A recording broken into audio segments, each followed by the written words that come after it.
The stagecoach had left without her. Eliza Monroe stood in the middle of the dusty street, her traveling case at her feet, staring at the empty spot where the coach should have been waiting. The letter from Mr. Harlan, owner of the Double Bar Ranch, had been perfectly clear. The monthly supply run left on the 15th, and she could secure passage to the ranch where she had been hired as a seamstress. But the storm that had trapped her in Dodge City for 2 days had cost her everything. Now, according to the station master who barely looked up from his ledger, the coach had departed yesterday morning. The next one would not come for another month. Boss man figured you were not coming after that storm blew through, he said, spitting tobacco juice into a brass spittoon. Nobody waits around here, not for nobody. The October wind cut through her traveling cloak like a blade. Eliza pulled it tighter, though it did little good. At nearly 6 feet tall, she had never found a cloak that properly covered her frame. Just another reminder of all the ways she did not fit. Is there another way to reach the Double Bar? She asked, though she suspected the answer. Not unless you got your own horse and know the trail. It is 40 miles through rough country. The station master finally looked at her then, his eyes traveling up her unusual height with that familiar mix of surprise and disapproval she had known all her life. Though I reckon a woman traveling alone would not make it past Coyote Ridge. Eliza bit back her response. She had traveled alone from Kansas, had she not? But arguing with narrow-minded men had never gotten her anywhere. Instead, she picked up her case and turned toward the town's main street. Dustwater was smaller than she had expected, a collection of weather-beaten buildings huddled against the endless prairie. The Mercantile, a saloon, a church with a crooked steeple, and what appeared to be a boarding house. At least she could find lodging for the night while she figured out her next move. She had exactly $14 to her name, enough to survive for perhaps 2 weeks if she was careful. After that, she would be completely alone in a town that clearly did not want her. The boarding house proprietor, a pinch-faced woman named Mrs. Caldwell, took one look at Eliza and shook her head before she could even speak. I do not rent rooms to unaccompanied women, she said. Her tone suggested the real issue was Eliza's unconventional height and the practical traveling dress she wore instead of frills and bustles. I am a seamstress, Eliza said, keeping her voice steady. I have employment waiting at the Double Bar Ranch. I simply need one night while I arrange transportation. Rules are rules, Mrs. Caldwell interrupted. Try the saloon. Sometimes Big Pete lets folks sleep in his storeroom. The door closed in her face. The saloon was no better. Big Pete, who ironically stood a full head shorter than Eliza, laughed at the suggestion. Storeroom is full of grain sacks, and even if it were not, I am not running no charity house for wayward women. Wayward, as if seeking honest work made her fallen. The sun was sinking now, painting the sky the color of blood and ash. The temperature dropped fast, and Eliza could feel the cold seeping through her thin cloak. She had spent nights outdoors before during her journey west, but never in weather this cold. A prairie night in late October could kill someone without proper shelter. She had run from Clayton Harper to find freedom. She had left behind everything she knew to build a new life. And now, standing in this hostile little town with nowhere to go, she wondered if she had made a terrible mistake. No, she refused to believe that. Eliza made her way to the small eatery attached to the general store, hoping at least for a hot meal while she considered her options. The warmth from the pot-bellied stove hit her as soon as she entered, and she had to resist the urge to simply stand there and soak it in. The eatery was nearly empty. Just a few townsfolk finishing their supper and one man sitting alone at a corner table. He was older, perhaps in his mid-40s, with silver threading through dark hair that needed cutting. His clothes marked him as a working man, but there was something in the way he held himself. A careful stillness that made her think he had seen more of life than most. Eliza took a table near the stove and ordered stew and coffee. When the food arrived, she ate slowly, partly to savor the warmth, partly because she had nowhere else to go when the meal ended. Outside the window, the sky turned from orange to purple to black. Stars began to appear, cold and distant. And Eliza Monroe, who had survived so much already, wondered if this was where her journey would end, in a town called Dustwater, alone, unwanted. But she had been unwanted before. She had been told she was too tall, too independent, too stubborn. She had been told she would never amount to anything without a man to guide her. She had proven them wrong before. She would prove them wrong again. She just needed one chance, one person willing to see past her height and her circumstances and recognize her worth. The question was whether such a person existed in this godforsaken town. Miss, Eliza looked up from her empty bowl to find the proprietor's daughter beside her, wringing her hands nervously. Pa says we are closing soon. He said to tell you that you cannot stay here all night. Of course he did. Eliza reached for her purse, her mind racing through desperate options. The church might be locked. A barn would be trespassing, and she would likely freeze to death before morning either way. Where will you go? The voice was low and gravelly, unexpected. The man from the corner table had risen and stood a respectful distance away. Up close, she could see his face was weathered by sun and wind, with lines that spoke of both laughter and sorrow. His eyes were gray, the color of winter clouds. I do not know, Eliza admitted. There seemed no point in pretending otherwise. She was out of options and out of lies. He studied her for a long moment, and she felt none of the judgment she had encountered all day. Just a quiet assessment, as if he were measuring something she could not see. You are the seamstress meant for the double bar, he said. It was not a question. I was supposed to be. It seems I am a day too late. Tom Harlan does not wait for nobody, storm or no storm. He paused, weighing something in his mind. The silence stretched between them, broken only by the crackling of the stove. Then he spoke again. It is getting cold out there, too cold to be wandering the streets. I will manage, Eliza said, though they both knew it was a lie. A ghost of a smile crossed his weathered face. I expect you would try, but there is no need. He turned toward the door, then stopped and looked back at her. You coming? She should have been afraid. A strange man in a strange town, offering shelter when no one else would. Every warning her mother had ever given her screamed that this was dangerous, but something in his manner made her trust him. Or perhaps she simply had no other choice. Eliza gathered her things and followed him into the cold night.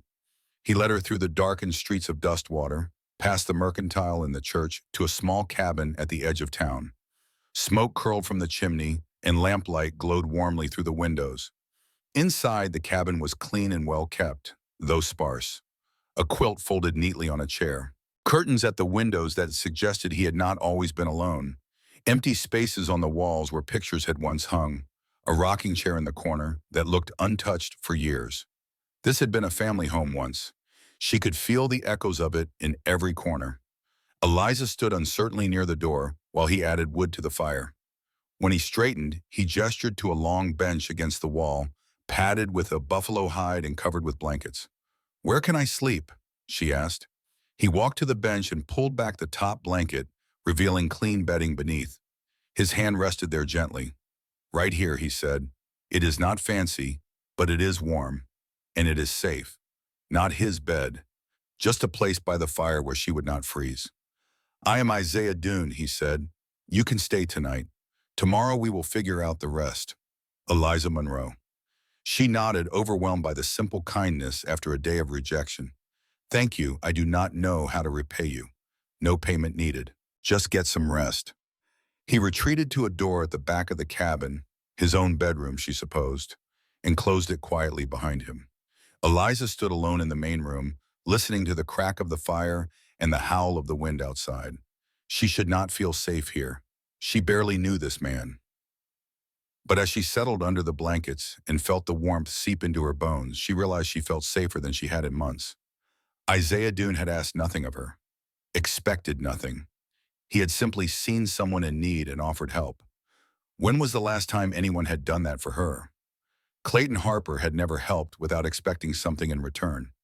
Her mother had loved her, but always with conditions. Her father had been absent more than present.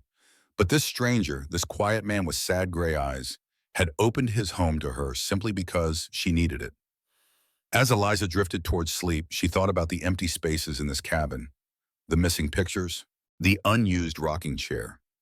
Whatever had happened to Isaiah Dune's family, the loss still haunted every corner of this house. He was a man carrying grief. She recognized it because she carried her own. Maybe that was why he had helped her. Maybe broken people could sense each other. Tomorrow she would figure out her next move, find work if she could, make her way to the double bar if possible, build the new life she had sacrificed everything to find. But tonight she would simply be grateful for warmth and safety and the kindness of a stranger named Isaiah Dune. The fire crackled, the wind howled, and Eliza Monroe slept better than she had in weeks. Eliza woke to the smell of coffee brewing and bacon frying. For a moment she lay still, confused by the unfamiliar ceiling and the steady warmth surrounding her. Then memory returned. The missed stagecoach, the cold streets of Dustwater, Isaiah Dune pulling back the blanket and offering her a place to sleep. She sat up quickly and swung her feet to the floor. The bench had been surprisingly comfortable, more so than many beds she had slept in during her journey west. She folded the blankets neatly, just as her mother had taught her, then smoothed her dress and stepped into her boots. Through the small window, she could see the sky turning pink and gold with the dawn. The storm had passed, leaving behind a world scrubbed clean and sparkling with frost. Isaiah was already at the stove, his back to her, moving with quiet purpose. He wore the same work clothes as yesterday, but his hair had been combed and his boots were freshly cleaned. "Morning," he said without turning. "Coffee is ready if you want it." "Thank you." Eliza poured herself a cup and wrapped her hands around it. The coffee was strong and bitter, nothing like the weak tea she had grown up with in Kansas. But the heat sank deep into her bones, and she decided she could learn to love it. They ate breakfast in near silence. Bacon, biscuits, and a small jar of preserves that tasted like summer peaches. Isaiah ate slowly, thoughtfully, as if every movement was measured. He did not seem uncomfortable with the quiet, and Eliza found she was not either. When they finished, she gathered the dishes automatically. "I will wash these. It is the least I can do." He nodded and stepped aside without argument. As she worked, she noticed more details about the cabin. Everything was clean and cared for, but there were empty spaces everywhere. A hook by the door where a woman's bonnet might have hung, a shelf with gaps between the remaining items, a small wooden box on the mantel, closed tight, that looked like it might hold something precious. This had been a family home once, now it was just a house where a man lived alone with his memories. "About the double bar," Isaiah said after a while. His voice was low, almost reluctant. "I could take you part way. I have got an old mule. Stubborn thing, but reliable. Though it is still a long ride, I will not trouble you," Eliza said quickly. "Perhaps someone in town will help." Isaiah shook his head. "Nobody will, not for a woman alone." She did not argue. She already knew he was right. That morning, Eliza walked back into town with a new plan forming in her mind. If she could not get to the Double Bar Ranch, she would have to find work here in Dustwater. Surely someone needed a seamstress. The first three shops turned her away before she could finish introducing herself. The mercantile owner said his wife did all the mending. The milliner said she had no need for help. The saloon keeper just laughed. But the fourth stop proved different. Reverend Murphy's wife was a frail, pale woman surrounded by piles of mending she could no longer manage. Her hands shook with a palsy that made delicate needlework impossible, and her eyesight was failing besides. "Oh, what a blessing," Mrs. Murphy said when Eliza showed her a sample of her stitching. "I have been praying for help with all this work. When can you start?" "Today, if you like." The pay was modest but fair. More importantly, Mrs. Murphy had connections throughout the town. She promised to spread the word about Eliza's skills, and within hours, two other women had stopped by to inquire about alterations and repairs. Eliza worked through the afternoon, her hands steady, her mind calmer than it had been in days. This was what she knew. This was what she was good at. No matter what else happened, she could always fall back on her needlework. When Mrs. Murphy learned where she was staying, her expression changed. "Isaiah Dune," she said softly, her hands stilled over the fabric she had been sorting. "You must be careful, dear." "Why?" Eliza asked, though part of her did not want to know. Mrs. Murphy hesitated, glancing toward the door as if afraid of being overheard. Then she lowered her voice to barely above a whisper. "There was an accident 3 years ago. A wagon went over near Devil's Canyon. A family died. He was the only survivor." Eliza felt a tightening in her chest. His family?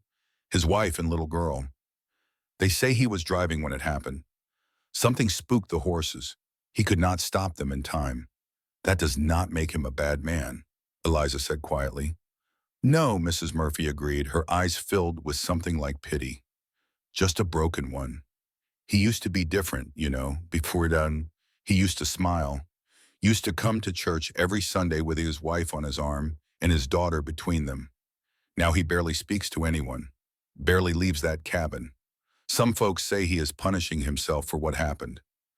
Eliza absorbed this information in silence. The empty spaces in the cabin, the unused rocking chair, the careful way Isaiah moved, as if every action required conscious thought. He was living with grief so heavy it had reshaped his entire existence. She knew something about that. After her father's death, her mother had become a different person entirely. Harder, more demanding, unable to show affection without mixing it with criticism. Grief changed people. It did not necessarily make them dangerous. That evening, Eliza returned to the cabin to find Isaiah splitting wood behind the house. The sun was setting, painting the sky in shades of orange and purple, and his silhouette moved against the light with practiced efficiency. His axe fell in a steady rhythm, each stroke powerful and precise. He did not look broken to her, just tired, just alone. "How was the work?" he asked without stopping. "She hired me," Eliza said, leaning against the porch railing, "for as much sewing as I can handle. I made $3 today, and she says there will be more tomorrow." "Good." The axe fell again. "That is good." She hesitated, then spoke before she could talk herself out of it. "Mrs. Murphy told me about the accident." The axe paused mid-swing. Isaiah lowered it slowly, his back still to her, his shoulders tense. "We all have ghosts, Miss Monroe. Question is whether we let them drive us." He did not say more, and she did not press him. Some wounds needed time before they could be examined. That night, they ate supper together in comfortable silence. Eliza had stopped at the Mercantile on her way home and bought supplies to cook a proper meal. Stew with fresh vegetables, biscuits, and apple pennies she had traded sewing work for. Isaiah ate without comment, but she noticed he finished every bite. And when he looked at her across the table, something in his gray eyes had softened. "You did not have to do this," he said. "I wanted to." She met his gaze steadily. "You gave me shelter when no one else would. The least I can do is cook a decent meal." A ghost of a smile crossed his weathered face. "First time in 3 years anyone has cooked for me. Then I will do it again tomorrow." The smile flickered and faded, but his eyes remained warm. That night, after the dishes were washed and the fire banked low, Eliza settled onto her bench by the stove. She could hear Isaiah moving around in his room, the creak of floorboards, the soft thud of boots being removed. She should start looking for other lodging. It was not proper for an unmarried woman to stay in a man's home, even if they slept in separate rooms. The town was already whispering about her height and her independence. Adding scandal to the mix would only make things harder. But when she thought about leaving this cabin, something in her chest tightened uncomfortably. She was not ready. Not yet. Tomorrow, she told herself, tomorrow she would figure out a more appropriate arrangement. But tomorrow came and went, and she stayed. Days passed, settling into a quiet rhythm. Eliza worked in town during the day, mending and altering and creating new garments for the women of Dustwater. Murphy spread the word, and soon Eliza had more work than she could handle. She returned to the cabin each evening and cooked dinner while Isaiah finished his chores. They ate together, talked about small things, and gradually learned the shape of each other's lives. Isaiah had been a rancher once before the accident. He still owned land outside of town, but he had not been able to bring himself to work it. Too many memories. Instead, he did odd jobs around Dustwater and kept to himself. Eliza told him about Kansas, about her father's death and her mother's bitterness, about the sewing business she had built from nothing, only to have Clayton Harper try to take it from her. "Who is Clayton Harper?" Isaiah asked one evening, his voice carefully neutral. Eliza stared into the fire for a long moment before answering. "A man I almost married. He was charming at first, attentive. He made me feel special. But he wanted to change me, make me smaller, more manageable. He said my height made him look weak. He said my business made me unfeminine. He wanted a wife who would obey, not a partner who would think." Isaiah nodded slowly. "And you left him." "I ran from him, in the middle of the night, with nothing but my savings and my sewing kit. I have been running ever since, until you landed here, until I landed here."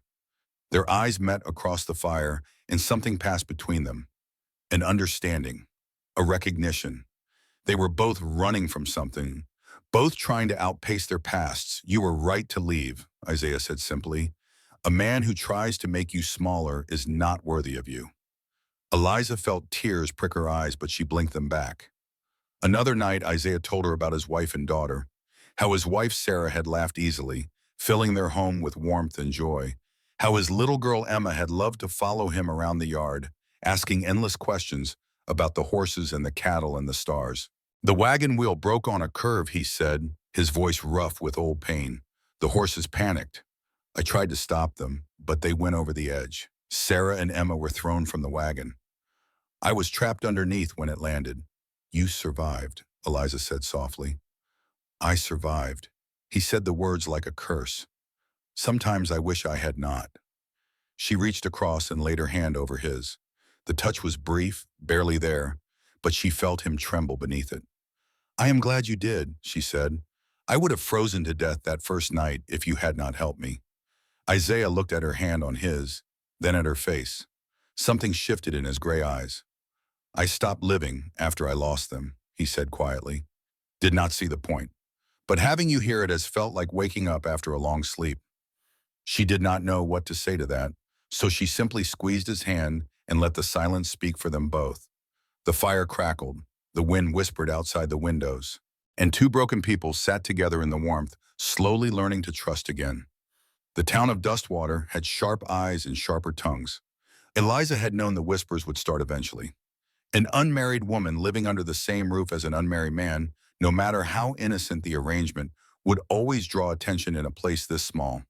What she had not expected was how quickly the judgment would turn vicious. It started with small things. The milliner who had initially turned Eliza away now watched her with narrow, suspicious eyes whenever she passed. The mercantile owner's wife counted her change twice, as if suspecting Eliza might be a thief as well as a loose woman. Then the sewing work began to dry up. Mrs. Murphy remained loyal, bless her heart, but three of her regular customers stopped coming. The banker's wife canceled an order for a new dress. The school teacher's sister claimed she no longer needed alterations. I am sorry, dear Mrs. Murphy said one afternoon, her weathered face creased with concern. People talk in a town like this. They always have. Eliza kept her voice steady, though her hands trembled slightly as she worked her needle through fabric. I have done nothing wrong. We sleep in separate rooms. There is nothing improper happening. I know that. Anyone with eyes can see Isaiah Dune is an honorable man, but not everyone looks with honest eyes. That evening, Eliza walked home with her shoulders tight and her stomach churning. She had survived judgment before.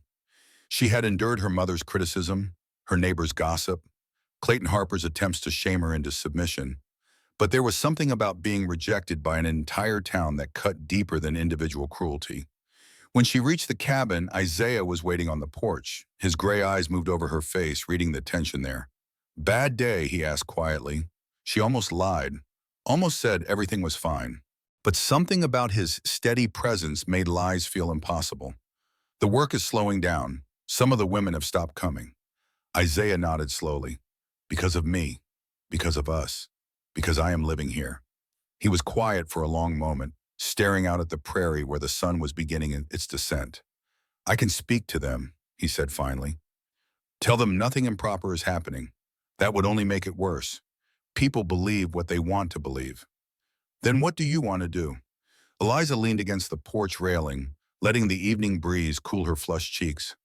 I do not know. I cannot afford other lodging. I have been saving everything I earned to build a cushion, but it is not enough yet. And even if I move to the boarding house, Mrs. Caldwell made it clear she does not want me there. Isaiah's jaw tightened. Abigail Caldwell is a small-minded woman with a smaller heart. You deserve better than her judgment. The words warmed something inside Eliza. For all his silence, Isaiah Dune had a way of making her feel valued. Maybe I should just leave Dustwater altogether, she said, though the thought made her chest ache. Head west to California. Find a bigger town where no one knows me. Is that what you want? She met his eyes, and the truth slipped out before she could stop it. No, I like it here. Despite everything, I like it here.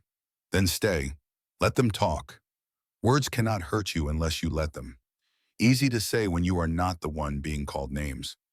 Isaiah's expression shifted, something dark and painful flickering across his features. You think I do not know about being talked about? For 3 years, this town has whispered that I killed my family, that I was drunk or careless, or that I did it on purpose for the insurance money. They have called me murderer, widowmaker, walking curse. He paused, his voice rough. Words can hurt, but they can only destroy you if you give them that power. Eliza stared at him, seeing him anew. She had known about the accident, about his loss, but she had not realized how cruelly the town had treated him in its aftermath. Why did you stay? She asked softly. If they treat you so badly, why not leave? Because this is my home. Isaiah's gaze swept over the prairie, the endless sky, the small cluster of buildings in the distance. Because Sarah and Emma are buried on my land, and I will not abandon them.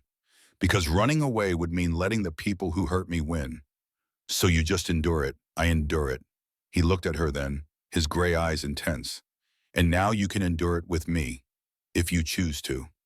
The weight of his words settled over her like a blanket. He was offering something more than just shelter. He was offering solidarity, partnership, a shared defiance against the world that judged them both.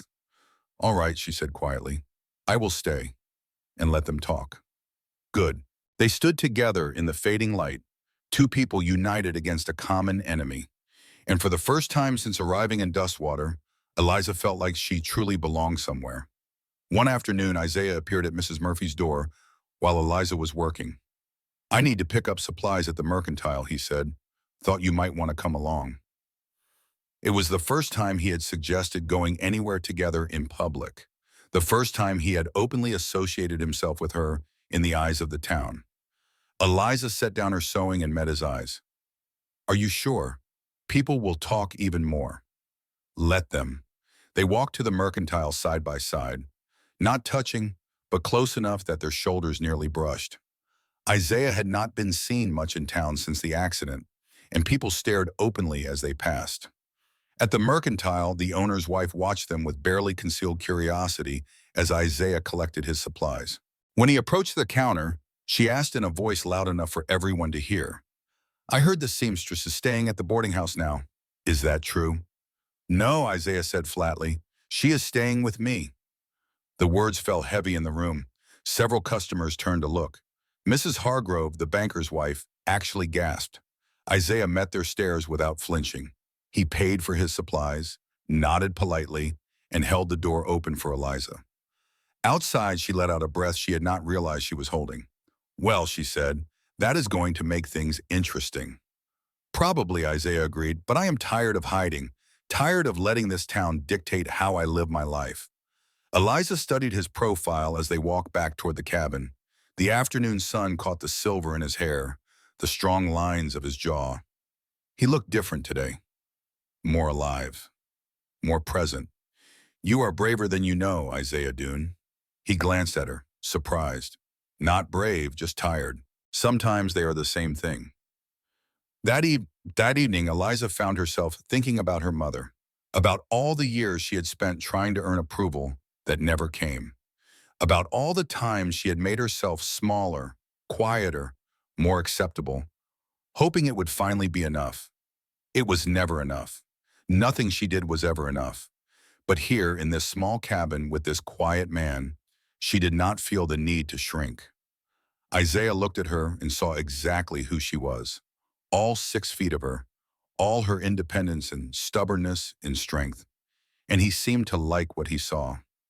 That night, sitting by the fire, she told him about her mother's constant criticism, her father's absence, the way she had grown up feeling like a mistake, too tall and too ambitious and too everything. Your mother was wrong, Isaiah said simply. There is nothing wrong with being tall, nothing wrong with being ambitious. The world needs women like you. My mother would disagree. Then your mother is a fool, Eliza laughed, the sound surprising her. No one had ever called her mother a fool before. It felt strangely liberating. Thank you, she said, for seeing me, the real me. Isaiah nodded, his gray eyes warm in the firelight. Same goes for you. They sat in comfortable silence after that, watching the flames dance. And Eliza realized that somewhere along the way she had stopped running. She had found a place to stand. Sunday came cold and clear, with frost glittering on every surface like scattered diamonds. Eliza dressed carefully in her best dress, the dark blue wool she had made herself. It fit her tall frame perfectly because she had cut every piece to her own measurements. For once, nothing pulled or pinched or fell short. When Isaiah emerged from his room, she caught her breath. He wore a clean suit, dark gray with a white shirt beneath. His hair had been combed back, and he had shaved the stubble that usually shadowed his jaw. He looked almost like a different person. Younger, softer. "You look nice," she said. "So do you." They walked to church together, heads turned and whispers following in their wake. But Isaiah offered his arm, and Eliza took it without hesitation. Inside the church, they sat in the back pew. Eliza could feel eyes on them throughout the service, curious and judgmental and everything in between. She kept her spine straight and her gaze forward. During the final hymn, she noticed Isaiah standing stiff and silent beside her, his hands gripped the pew in front of him, knuckles white. This was where he had brought his family, she realized. This was where he had sat with Sarah on one side and Emma on the other. The memories must be pressing in from every direction. Without thinking, she shifted closer, letting her shoulder brush against his. He leaned into the contact without looking at her. Just a small movement, just enough to say he felt her presence and was grateful for it. After the service, they left quickly, avoiding the mingling crowd on the church steps. Outside, Isaiah let out a slow breath. "That was not easy," Eliza said quietly. "No," he replied, "but it was necessary." "Why?" "Because I have been hiding for 3 years, letting my grief make decisions for me. It is time to stop." She looked at him, at the pain still visible in his gray eyes, and felt something shift in her chest. Whatever this was between them, it was becoming something more than gratitude or convenience. It was becoming something that mattered. Winter came hard and fast to Dustwater. Snow buried the prairie in sheets of white, transforming the familiar landscape into something alien and beautiful. The temperature plunged, and the wind howled through the town like a living thing, searching for cracks in every wall and window. Inside the cabin, Eliza and Isaiah settled into a new rhythm. Her sewing work slowed but never stopped completely. Enough people still came quietly, grateful for her skill, even if they did not defend her openly. The banker's wife might have canceled her order, but the banker's daughter snuck over with a dress that needed hemming. The school teacher's sister might have stopped asking for alterations, but the school teacher herself appeared with a stack of mending and a grateful smile. "Life has a way of surprising you," Mrs. Murphy said one afternoon. "The ones who judge loudest are not always the majority. Sometimes the good people just take longer to find their courage." Isaiah, meanwhile, had begun working more. He took odd jobs around town, repairing fences and clearing snow and doing the heavy labor that others could not manage. The money helped, but more than that, the work seemed to be pulling him back to life. He smiled more now, laughed occasionally. The heaviness that had weighed on him when Eliza first arrived seemed to be lifting, little by little. One evening, he came home with lumber in his wagon. "What is all that?" Eliza asked from the porch. "Going to build you a proper bed," Isaiah said. "That bench is not right for someone your height." She stared at him. "You do not have to do that. I know I do not have to. I want to." He worked on the bed frame for 3 days, measuring and sawing and sanding until every joint was perfect. When he finished, it was the finest piece of furniture in the cabin. Long enough for her tall frame, wide enough to be comfortable, with a headboard carved in a simple but elegant pattern. Eliza ran her hand over the smooth wood, speechless. "It is beautiful," she finally managed. Isaiah ducked his head, almost shakedown. "I have not built anything in 3 years. Felt good to make something again." That night, she slept in her new bed, wrapped in fresh blankets that smelled of cedar and sunshine. And when she woke the next morning, she found Isaiah in the main room, staring at the empty spaces on the walls. "I should take those pictures out of storage," he said quietly.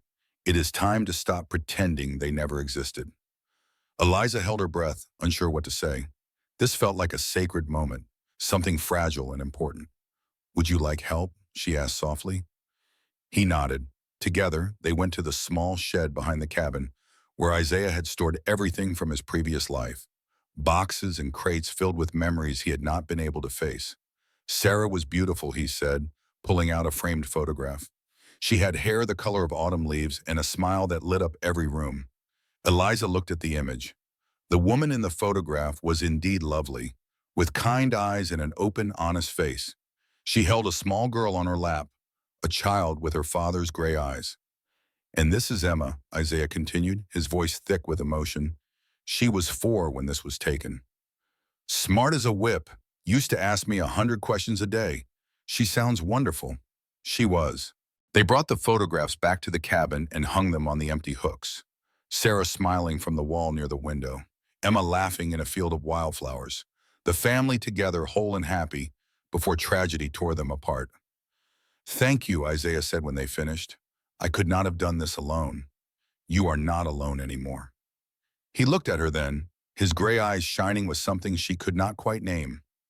"No," he said, "I suppose I am not. The winter festival came in early December. It was a dust-water tradition," Mrs. Murphy explained. "A celebration to mark the halfway point of winter, with dancing and music and enough food to feed an army. Everyone attends," Mrs. Murphy said, "even the hermits and the outcasts. It is a time for the community to come together."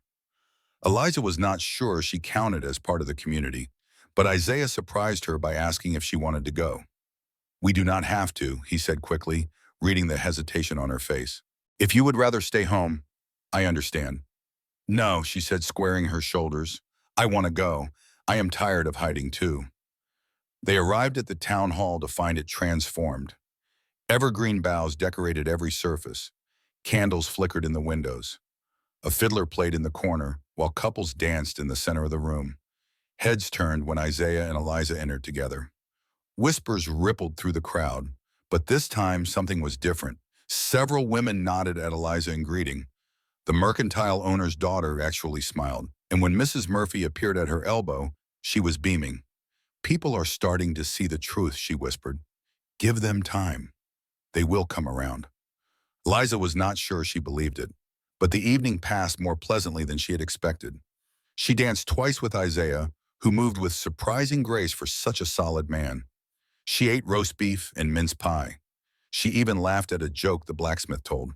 For a few hours, she felt almost normal, almost like she belonged. And then Clayton Harper walked through the door. Eliza saw him before he saw her. He stood in the entrance, too well dressed among the dust-worn people of Dustwater. His dark hair was oiled back. His smile was sharp as a blade. Her blood turned to ice. No, it was not possible. He could not have found her here.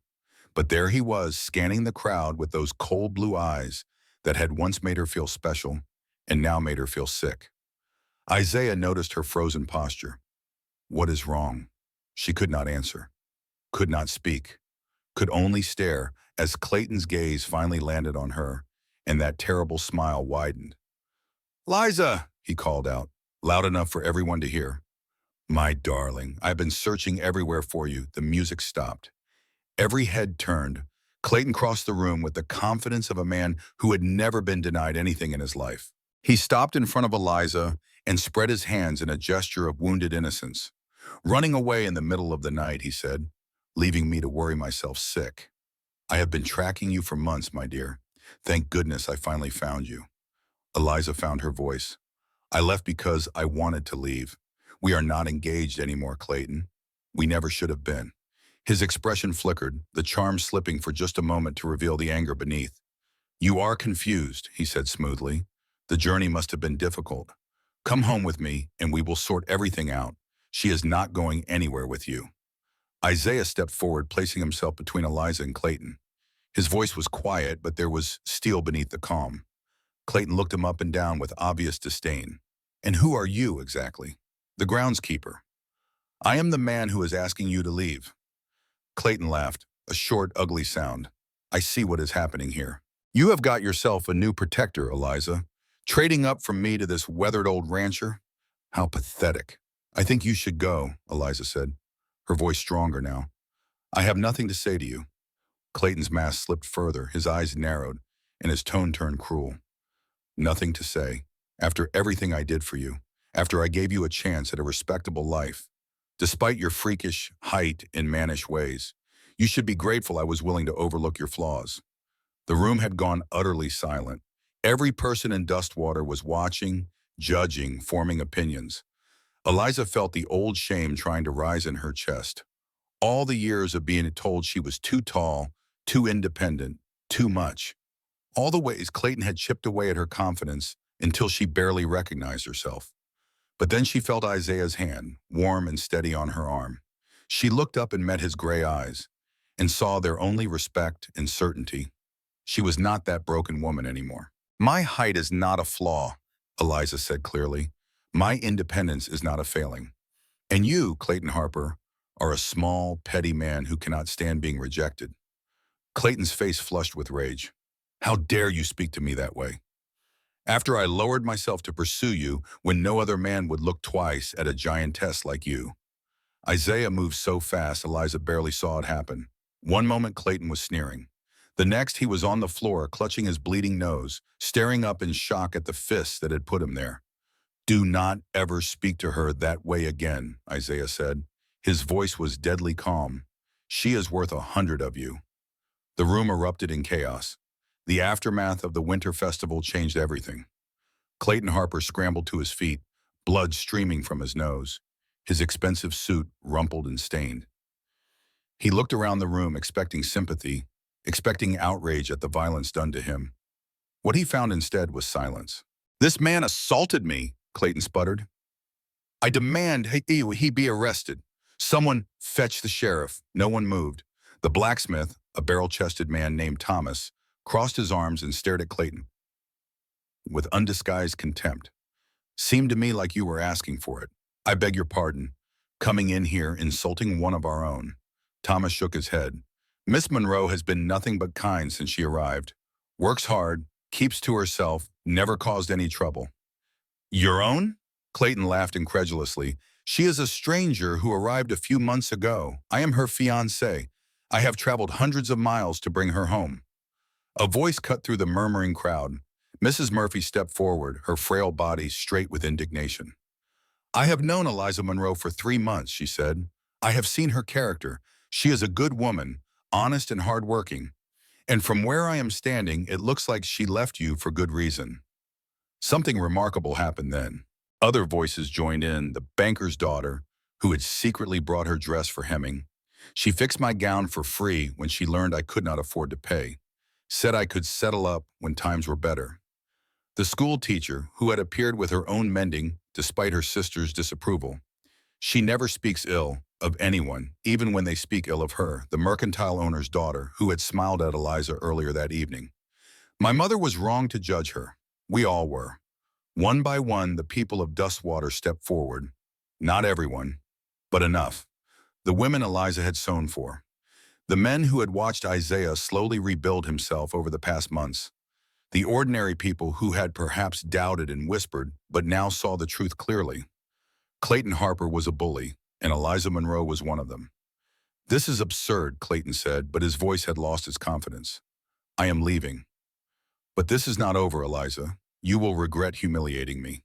He turned and stormed out of the hall, slamming the door behind him. For a moment, no one spoke. Then the fiddler struck up a lively tune and someone laughed, and the festival resumed as if nothing had happened. But everything had changed. Isaiah took Eliza's hand, his grip warm and steady. All right? She nodded, too overwhelmed to speak. Her eyes were wet with tears she refused to let fall. The banker's daughter appeared at her elbow. I am sorry, she said quietly. We should have stood up sooner. Should not have taken something like this to make us see clearly. Thank you, Eliza managed. That means more than you know. That night, walking home through the snowy streets, Isaiah admitted the truth. I have been falling in love with you, he said. His voice was rough, uncertain. I know it is too soon. I know I am broken and old and carrying more grief than any man should. But I look at you and I feel hope again. For the first time in 3 years, I want to wake up in the morning. Eliza stopped walking, turned to face him. You are not broken, she said. You are healing. There is a difference. Maybe. His gray eyes searched her face. But I am not whole. I may never be whole again. None of us are whole. She reached up and touched his cheek, felt the warmth of him despite the cold night air. We are all carrying something. The question is whether we carry it alone or together. Isaiah covered her hand with his own. I do not want to lose you, he said. Then do not. He kissed her then, gentle and tentative, as if afraid she might shatter. But Eliza was not fragile. She had never been fragile. She kissed him back with all the strength and certainty she possessed. When they finally pulled apart, snowflakes were falling around them like tiny stars. "I am not going anywhere," Eliza said. "No matter what Clayton Harper does or says. This is my home now." "Our home," Isaiah corrected softly. "Our home." But Clayton Harper was not finished. Over the following weeks, he tried everything in his arsenal. He sent lawyers with threatening letters, claiming Eliza had stolen money from him. He spread rumors about her past, inventing scandals that had never happened. He even approached the railroad company, claiming to be a representative of Eastern investors and threatening to withhold funding if certain troublemakers were not dealt with. The town of Dustwater had faced pressure before. Railroad companies had come and gone, making promises and demands. The people here had learned to be skeptical of outsiders with money and leverage. This time, they refused to bend. The sheriff, a weathered man named Bill Tucker, personally informed Clayton that his claims had been investigated and found to be baseless.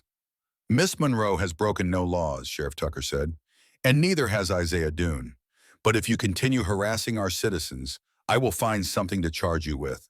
Dustwater protects its own." Clayton's face flushed with impotent rage. "She is making a fool of you all. When she leaves this town in ruins, do not say I did not warn you." But no one believed him anymore. The people of Dustwater had seen Eliza's character. They had watched Isaiah come back to life. They had made their choice. Clayton Harper left on the morning stage, his threats echoing behind him like smoke dissipating in the wind. "Good riddance," Mrs. Murphy said when she heard the news. "Some men cannot stand being told no. It drives them mad." "Do you think he will come back?" Eliza asked. "Perhaps, but if he does, he will find us ready." That evening, Isaiah presented Eliza with something unexpected. "Papers," he said, spreading them on the table. "For my land outside of town, I have been thinking about working it again, building a real home there, maybe a sewing shop for you." Eliza stared at the documents, her heart pounding. "You want to start over. I want to build something new. With you." She looked up at him, at the hope in his gray eyes, and felt tears threaten again. "Yes," she said, "I would like that." The wedding was small and quiet, held in the church with snow falling outside the windows. Mrs. Murphy stood as a witness. Sheriff Tucker presided over the legal documents. The handful of guests were people who had become friends over the past months. Eliza wore a dress she had made herself, ivory wool with delicate embroidery at the collar and cuffs. Isaiah wore his gray suit, the same one he had worn to the winter festival when everything had changed. Their vows were simple. No flowery poetry or grand declarations, just honest words spoken by two people who knew exactly what they were promising. "I take you," Isaiah said, his voice steady but thick with emotion, "to be my partner in all things, in joy and sorrow, in work and rest, in this life and whatever comes after." "And I take you," Eliza replied, her eyes never leaving his face, "to be my home, my shelter, my beginning and my end." They kissed, and the small congregation applauded, and just like that, Eliza Monroe became Eliza Doone. Afterward, they walked back to the cabin hand in hand. "Wife," Isaiah said, testing the word. "Husband," Eliza replied, smiling. "I like how that sounds. So do I." The future stretched before them like the prairie, vast and uncertain, but full of possibility. January came with a vengeance. The blizzard that rolled in on the third week was the worst in a decade. Snow piled higher than the windowsills. The wind howled so fiercely that the cabin shook. For 3 days, they could not even open the door. Eliza and Isaiah huddled together by the fire, rationing their supplies, waiting for the storm to pass. It should have been miserable. Instead, those 3 days became some of the happiest of Eliza's life. They talked for hours, sharing stories they had never told anyone. They played cards and read aloud from the few books Isaiah owned. They slept curled together under every blanket in the house, their warmth keeping each other alive. "This is not how I pictured married life," Isaiah admitted on the second night, "trapped inside like animals." "I do not mind," Eliza said honestly. "I have you. That is enough." He kissed her forehead, then her cheek, then her lips. "I do not deserve you. Stop saying that." She sat up, forcing him to meet her eyes.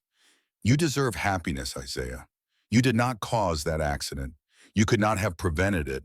Carrying guilt forever will not bring Sarah and Emma back. His face twisted with old pain. I know that in my head, but my heart does not always listen. Then let me remind you, as many times as it takes, the storm finally broke on the fourth day. Isaiah bundled up and went out to check on the animals and clear the paths. He did not come back. Eliza waited an hour, then two. By the third hour, worry had turned to fear. She dressed in every layer she owned and went out to search. She found him collapsed in the snow behind the shed, unconscious and burning with fever. Isaiah. She shook him, slapped his face, screamed his name into the wind. Wake up! Please wake up! His eyes fluttered open, but they were glassy and unfocused. Cold, he mumbled. So cold.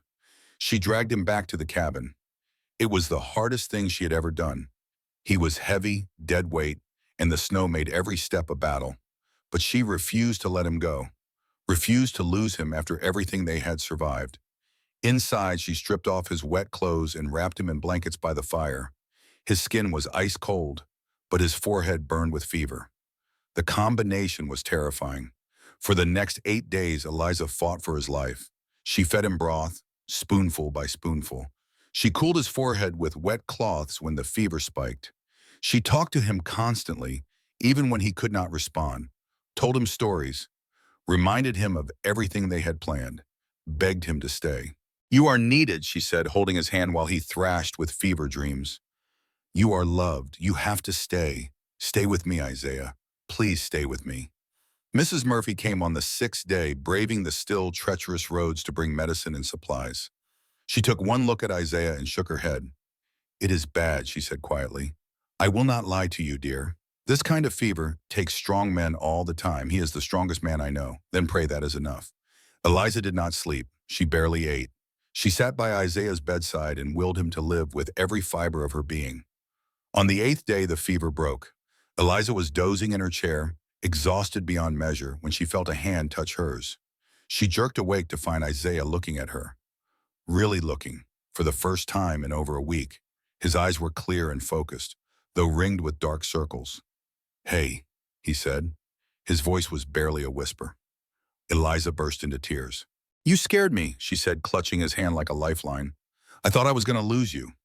Takes more than a fever to get rid of me. Do not joke. Please do not joke. I could not bear it if you did. I could not. Isaiah squeezed her hand weakly. I am not going anywhere, he said. I heard you, you know. When I was lost in the fever, I heard you calling me back. You would not let me go. Never, Eliza said fiercely. Never. He pulled her down and held her, both of them shaking with relief and exhaustion. I saw them, Isaiah said quietly. In the fever dreams, Sarah and Emma. They told me it was all right to let go, all right to stop carrying the guilt. Eliza lifted her head to look at him. What did you tell them? I told them I loved them, that I always would, but that I had to stay, that someone needed me here. Eliza touched his face, tracing the lines that grief and sun had carved. I do need you, more than I ever thought I could need anyone. I need you too. He kissed her gently. You saved my life, Eliza. Again. The recovery was slow. For weeks, Isaiah was too weak to do much more than sit by the fire. Eliza took over all the chores, feeding the animals, chopping wood, clearing paths. Her tall frame and strong arms made the work possible, though exhausting. Neighbors came to help. The blacksmith brought firewood. Mrs. Murphy brought food. The banker's daughter helped with laundry. The community that had once judged them now rallied to support them. This is what we do here, Mrs. Murphy said when Eliza tried to thank her. We take care of each other. By early March, Isaiah was on his feet again. Still weak, still healing, but alive. One evening, he stood at the window watching the sun set over the snow-covered prairie. I want to build that house, he said. On my land, our land. I want to start over properly. Eliza came to stand beside him. When the snow melts, we will begin. In the sewing shop, right next to it, with my name on the door. He put his arm around her, pulling her close. Mrs. Eliza Doone, seamstress. She smiled. I like how that sounds. Spring could not come soon enough. The thaw came in late March. First, the icicles dripped and fell from the eaves. Then, the snow began to retreat. revealing patches of brown earth beneath. By April, the prairie was a sea of mud and new grass, and the sky stretched endless and blue above them. Isaiah stood on his land for the first time in years. It was beautiful property. Rolling hills, a creek running through the eastern edge, good soil for farming or grazing. He had built his first home here with Sarah, raised Emma here, lost everything here, and now he was going to build again. "You sure about this?" Eliza asked, standing beside him. She could feel the weight of his memories pressing on them both. "I am sure," Isaiah said. His voice was strong, certain. "The past happened here, but the future will happen here too." They started with the foundation. Isaiah hired help from town. The blacksmith, Thomas, who had defended Eliza at the winter festival, a young man named Marcus who was saving money to start his own ranch, two brothers from a nearby farm who owed Isaiah favors from before the accident. The work was hard but satisfying. Eliza watched her husband come fully alive as he directed the construction. He had been a builder once before grief stole his purpose. Now, hammer in hand, that part of him was returning. She contributed where she could, carrying lumber, mixing mortar, cooking meals for the crew. Her height and strength, once sources of shame, became assets. She could reach places the shorter men could not. She could carry loads that would have strained anyone else. "Got yourself quite a wife there," Thomas remarked one afternoon, watching Eliza haul a beam across the worksite. Most women would be sitting on the porch sipping lemonade. "Most women are not Eliza," Isaiah said with obvious pride. By June, the frame of the house was complete. It was larger than the cabin in town, with a proper bedroom, a kitchen with a real stove, and a dedicated space for Eliza's sewing. There was even a small room at the back, empty for now, but full of possibility. "What is that room for?" Eliza asked one evening, studying the floor plans Isaiah had drawn. He hesitated, then met her eyes. "I was thinking maybe someday it could be a nursery, if that is something you wanted." Eliza felt her heart skip. They had not talked about children. Her age made the prospect uncertain, and neither of them had wanted to assume anything. "I would like that," she said quietly. "If it happens." "If it happens," Isaiah agreed. "And if it does not, we will still have each other." That night, lying in their new bedroom with the scent of fresh lumber surrounding them, Eliza felt peace settle over her like a blanket. "This is home," she thought. "This is where I belong." The sewing shop opened in August. My house. Isaiah had built it exactly as Eliza had described. A bright, airy space with large windows to let in the light, shelves for fabric and thread, a comfortable chair for customers to sit while they waited, and a sign over the door, hand-painted by the school teacher. "Mrs. Eliza Doone, seamstress. All garments made to order." On opening day, women came from as far as 30 miles away. Word had spread about the seamstress of Dustwater, the tall woman who made clothes that actually fit, the stranger who had won over a skeptical town and married its most reclusive resident, the survivor who had nursed her husband back from the brink of death. She was almost a legend now, and everyone wanted a piece of her story. "I hear she is 6'3", one customer whispered to another while waiting for alterations, and that she once knocked down 3 men who tried to rob her on the road. "I hear she was engaged to a railroad baron back east," another added, "but she gave it all up for true love." Eliza heard the whispers and smiled. Let them build their legends. The truth was stranger than any story they could invent. By winter, the business was thriving. Eliza hired an assistant, a young widow named Clara, who had clever fingers and a quiet disposition. Together, they handled orders from across the territory. Custom dresses for wealthy ranchers' wives, practical work clothes for farmers' daughters, even a wedding gown for the banker's daughter, who had become one of Eliza's closest friends. "You have done something remarkable here," Mrs. Murphy said one afternoon, surveying the busy shop. "Most people do not get second chances. You built yourself a whole new life." Eliza looked around at her domain, the fabrics in every color, the customers chatting happily, the assistant humming while she worked. "I did not do it alone." "No," Mrs. Murphy agreed, "but you did do it." That evening, Eliza walked home across the prairie to the house Isaiah had built. The sun was setting, painting the sky in shades of gold and pink. Smoke curled from the chimney, and she could see her husband in the yard checking on the horses. He looked up as she approached and smiled. "Good day," he asked. "The best." She climbed the porch steps and stood for a moment, looking out at the land that had become hers. Behind her, the house was warm and welcoming. Before her, the prairie stretched to the horizon. And beside her, Isaiah appeared, slipping his arm around her waist. "Happy?" he asked. "More than I ever thought possible." They stood together in the fading light, two people who had found each other against all odds. "I used to think I would never feel this way again," Isaiah said quietly. "After Sarah and Emma died, I thought the best part of my life was over. And now I know that life keeps surprising you, that endings can become beginnings, that love does not have a limit." Eliza turned to face him, reaching up to touch his weathered cheek. "I used to think I would always be alone," she said, "that I was too tall, too strange, too much for anyone to want. Clayton convinced me I was broken." "You are not broken. I know that now," she smiled, "because you showed me." He kissed her then, slow and sweet, as the last light faded from the sky. Inside, dinner was waiting. Tomorrow there would be work to do, the endless rhythm of building and maintaining and growing. But for now, they had this moment, this peace, this home, and it was enough. Spring came again, and with it, new life. The prairie burst into color as wildflowers bloomed across the hills. Calves were born on the neighboring ranches. Birds returned from their winter migration, filling the air with song. And Eliza discovered she was pregnant. She had suspected for weeks, but had not dared to believe it. At her age, with everything she had been through, it seemed too much to hope for.